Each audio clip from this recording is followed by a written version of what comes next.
اعوذ باللہ من الشیطان الرجیم بسم اللہ الرحمن الرحیم ولا جناح علیکم فیما عرضتم به من خطبۃ النساء او اقنعتم فی انفسکم علم اللہ انکم ستذکرونہن ولکن لا تواعدوہن سرا الا تقولوا قولا معروفا ولا تعزموا عقدۃ النکاح حتی یبلغ الکتاب اجلہ واعلموا ان اللہ یعلم ما فی انفسکم فاحذروا واعلموا ان اللہ غفور رحیم۔ صدق اللہ مولانا العظیم۔ اللہ تعالیٰ ارشاد فرماتے ہیں کہ تم پر اس سلسلے میں کوئی گناہ نہیں کہ عزت گزار رہی عورتوں کو تم اشارتاً نکاح کا پیغام دو، یا یہ بات تم اپنے دل میں چھپائے رکھو۔ اللہ تعالیٰ جانتے ہیں کہ تم ان عورتوں کا ضرور تذکرہ کرو گے، ہاں لیکن پوشیدہ طور پر ان سے کوئی قول و قرار نہ کر لینا، البتہ قاعدے کے مطابق کوئی بات کہہ دو، اس کی اجازت ہے، اور جب تک عدت پوری نہ ہو جائے نکاح کے معاملے کو پختہ نہ کرنا۔ دوران عدت عورت کا اپنی سابقہ یادوں میں محو ہونا یہ ایک فطری بات ہے۔ وہ غموں اور فکروں کا شکار ہوئی، اس کی زندگی ایک انتہائی تلخ دور سے ہو کر گزری، پھر گھر والوں کے جذبات اور احساسات کا بھی لحاظ و پاس رکھنا ضروری ہے۔ ایسے ماحول اور اس طرح کی کیفیات میں پھر سے دوبارہ گھر آباد کرنے اور نئی ازدواجی زندگی کے سلسلے میں گفتگو کرنا خلاف عقل اور خلاف دانش ہوگا، اور قوی امکان ہے کہ اس سے یادوں کو ٹھیس پہنچے اور جذبات مجروح ہو۔ چنانچہ اسلام نے ایسے ماحول اور حالات میں صراحتاً نکاح کا تذکرہ کرنے اور اس مضمون کو موضوع گفتگو بنانے سے منع فرمایا، لیکن چونکہ انسان کا اس کے اپنے جذبات، احساسات اور میلان پر کم ہی ہوتا ہے، نہ چاہتے ہوئے بھی کچھ خیالات در آتے ہیں اور دل میں سما جاتے ہیں، اور پھر لامحالہ دل کے خیالات اور جذبات جانے انجانے میں زبان پر آ ہی جاتے ہیں۔ ایک عورت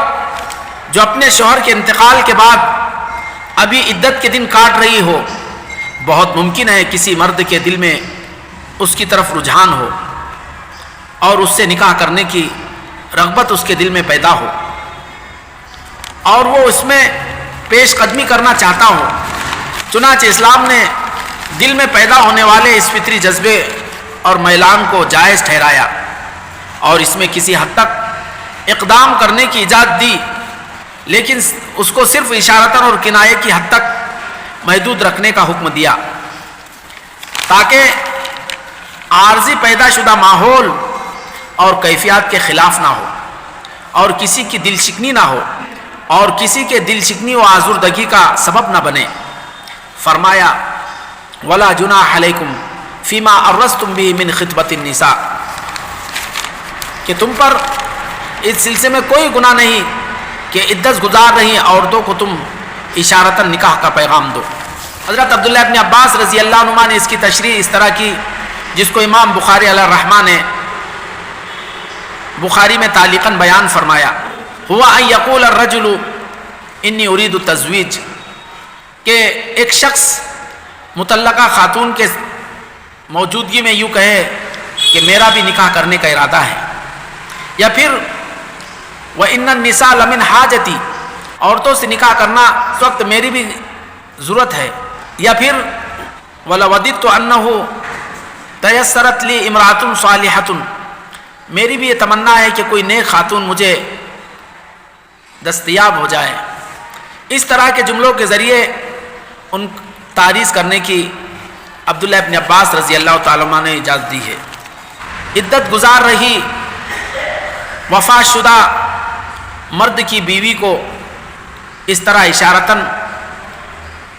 نکاح کا پیغام دینے کی اجازت ہے، لیکن فرمایا کہ وَلَٰكِن لَّا تُوَاعِدُوهُنَّ سِرًّا، کہ تم ان سے تنہائی میں کوئی عہد پیمان نہ کر لو، ان سے کوئی عہد نہ لے لو۔ اور اس کی تشریح کہا کہ کوئی کہے کہ آہدینی اللہ تتزوجی غیری، کہ مجھ سے تم یہ عہد کرو کہ میرے علاوہ تم کسی سے نکاح نہیں کرو گی، یا پھر انی عاشق لکی، کہ میں تمہارے لیے اپنے دل میں محبت رکھتا ہوں۔ اس طرح کے کلمات کہاں کہ اس کے سامنے نہ کہا جائے، وَلَٰكِن لَا تُوَاعِدُنَّ سِرًّا، یہ عبداللہ ابن عباس رضی اللہ عنہ نے فرمایا۔ تو خلاصہ یہ ہے، ایسی خاتون جس کے شوہر کا انتقال ہو گیا اور جو عدت میں کے دن مکمل کر رہی ہیں، اس کے سامنے صراحتاً نکاح کا تذکرہ کرنا اس کی ممانعت آئی ہے۔ اور یہ بھی ایک اسلام کی حکمت اور دانائی کی دلیل ہے۔ ظاہر ہے ایک طرف وہاں جو ماحول اور کیفیات ہے اس کی بھی رعایت ہے، لیکن اشارتاً و کنایتاً جو اجازت دی گئی، بہت ممکن ہے کہ خاتون غموں سے دوچار ہو اور آئندہ کے سلسلے میں وہ پریشان اور فکرمند ہو اور اپنے مستقبل کے بارے میں کوئی فکر دامنگیر ہو، تو اس کے لیے اشارتاً و کنایتاً نکاح کے تجویز رکھنے اور اپنا پیغام دینے کی اسلام نے کسی حد تک اجازت دی ہے، تاکہ اس کا شکستہ دل اور مایوسی میں مبتلا اس کی جو کیفیت ہے وہ اس سے دور ہو جائے اور اس کو کسی حد تک تسلی ملے۔ ہاں، لیکن صراحتاً اس کا عزم اور اس کا ارادہ کرنے کی ممانعت آئی ہے۔ تو اندازہ لگائیے اسلام نے کس قدر جذبات اور احساسات کا خیال رکھا ہے۔ ایک طرف فوت شدہ شوہر کے یادوں اور غموں میں ڈوبی ہوئی عورت کو کئی اس طرح تذکرہ کرنے سے کہیں اس کو ٹھیس نہ پہنچے یا اور دیگر افراد کے لیے وہ جذبات کے مجروح کرنے کا سبب نہ بنے، اس لیے صراحتاً منع کیا۔ لیکن دوسری طرف مایوسی کا شکار، اپنے مستقبل کے سلسلے میں فکرمند اور آئندہ کے سلسلے میں متفکر اور اس کے بارے میں فکرمند خاتون کو ایک طرح کی تسلی بھی مل جائے کسی حد تک، اور اس کی طرف رجحان اور میلان رکھنے والے کا بھی مطلب براری ہو اور اس کا بھی کسی طرح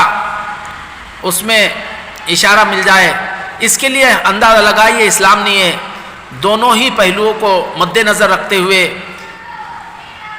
ایسی خاتون جو اپنے شوہر کی عدت کی تکمیل کر رہی ہے اس کو اشارتاً نکاح کا پیغام دینے کی اجازت دی ہے۔ اس سلسلے میں یوں بھی کہا کہ ایسے وہ خاتون جس کے شوہر نے اس کو 3 طلاق دے دی اور وہ اس کی عدت مکمل کر رہی ہیں، ایسی خاتون کو بھی اشارتاً نکاح کا پیغام دیا جا سکتا ہے۔ اور اس پر دلیل دی ہے کہ حضرت فاطمہ بنت قیس رضی اللہ عنہا کو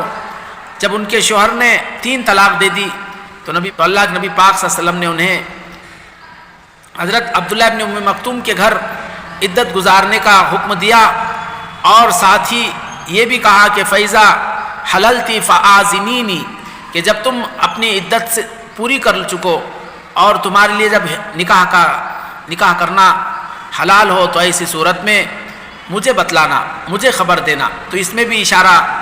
ان کے نکاح کے پیغام کا تھا۔ لیکن ایسی خاتون جو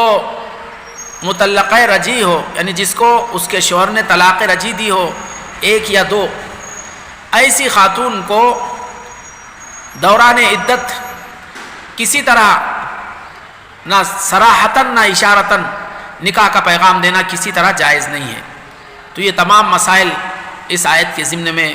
حضرات فقہا نے بیان فرمائے ہیں۔ ہم اللہ سے دعا کرتے ہیں کہ اللہ تعالی ہمیں قرآن پاک کی سمجھ نصیب فرمائیں اور اس کے علوم سے ہم کو بہرمند فرمائیں اور اس پر عمل کرنے کی توفیق نصیب فرمائیں. آمین. وآخر دعوانا الحمد للہ رب العالمین.